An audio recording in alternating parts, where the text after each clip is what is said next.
Hey guys, welcome back to my channel. My name is Haley. Thank you so much for watching.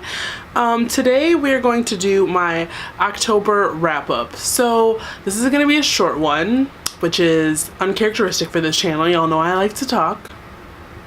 But for the month of October, I actually only read 2 books.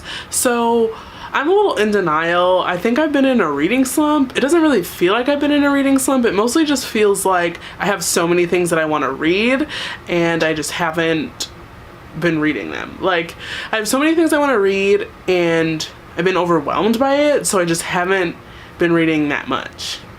But it feels like I've been reading all throughout the month. By the way, if you can see my light and the reflection of my glasses, ignore it. Let's just go ahead and, get into it. So the first book that I read for the month of October was Strange Grace by Tessa Gratton. So this has been all over a lot recently, I feel like. This is essentially a fantasy, like fairy tale-esque story, which I really enjoyed actually. So this is about 3 friends and they live in this village where there's this wood that has this sort of like devil-esque style figure going on. And every 7 years in this town, they sacrifice a boy to make this run on the slaughter moon through the woods.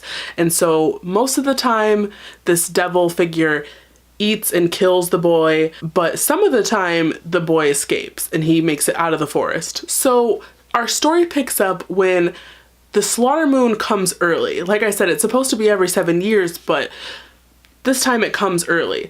And so we have our 3 friends, Merwin, Reen, and Arthur, and they all serve like different purposes and they all play different roles. And they're all essentially trying to figure out what they can do to prevent this new slaughter moon, what needs to be done to sort of rectify it, and all that jazz.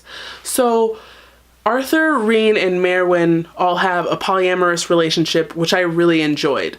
And more than that, I really enjoyed the conversation that this book was having about growing up and growing into yourself and sexuality and sort of recognizing boxes and the expectations and the ideals that people in your communities are going to put on you and deciding where you want to go with that, which path you're going to take, and being okay with doing something different and doing something sort of against the grain and what that sort of looks like and coming to terms with that.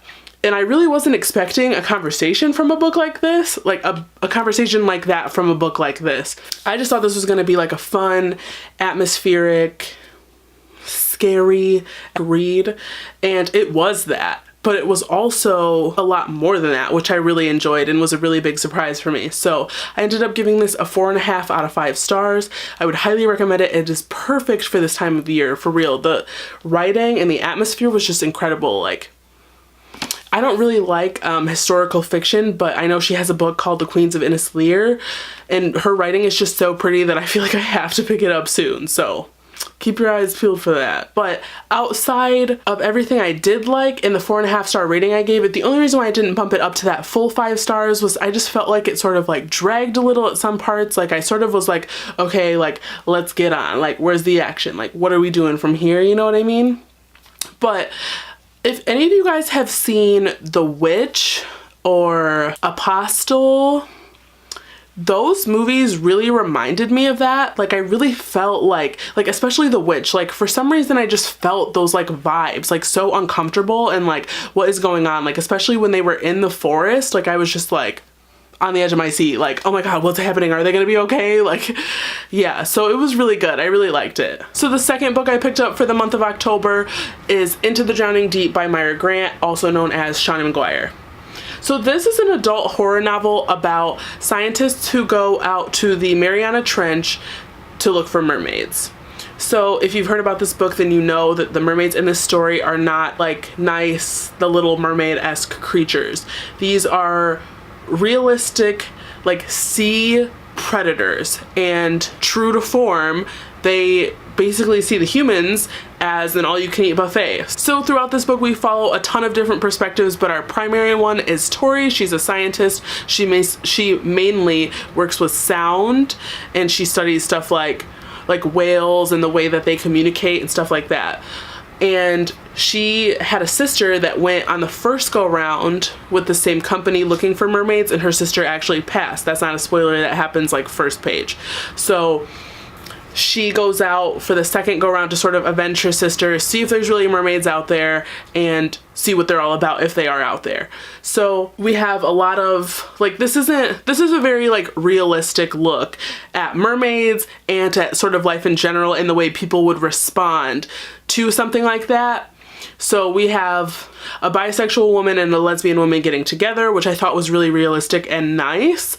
Like, I really liked the way that was done. I really liked the way the science was done in this book. Like, I genuinely feel like I learned so much. Like, most of these tabs are like facts, you know what I mean? They're like science facts. And I was like, ooh, shit, I didn't know that. You know what I mean? Like, I was like, okay, like, I'm really learning some shit with this book.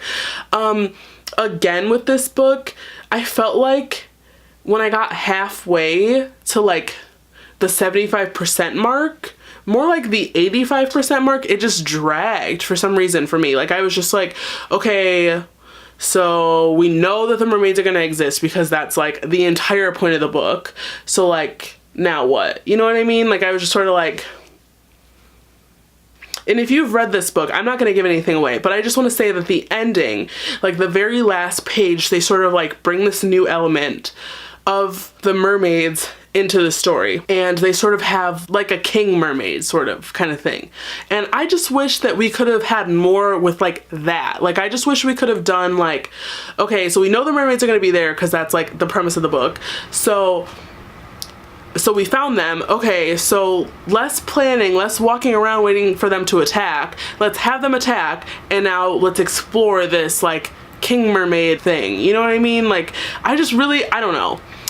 That's not a spoiler in my opinion, but I just really wish we could have had more of that and less of like the standing around waiting for everybody to get killed sort of deal, which you can definitely expect from this sort of story. I mean, it's a science fiction thriller, so that's essentially what this was about. So those are the two books that I read for the month of October. I ended up giving Into the Drowning Deep a 3.5-ish out of 5 stars. And I gave Strange Grace a 4.5 out of 5 stars. So overall, I had a pretty decent reading month. I also started a bunch of stuff and didn't end up finishing it. So maybe for the month of November, that will carry on. Who's to say though? So thank you so much for watching. I know this was a short one, but I will see you guys in my next video. Bye.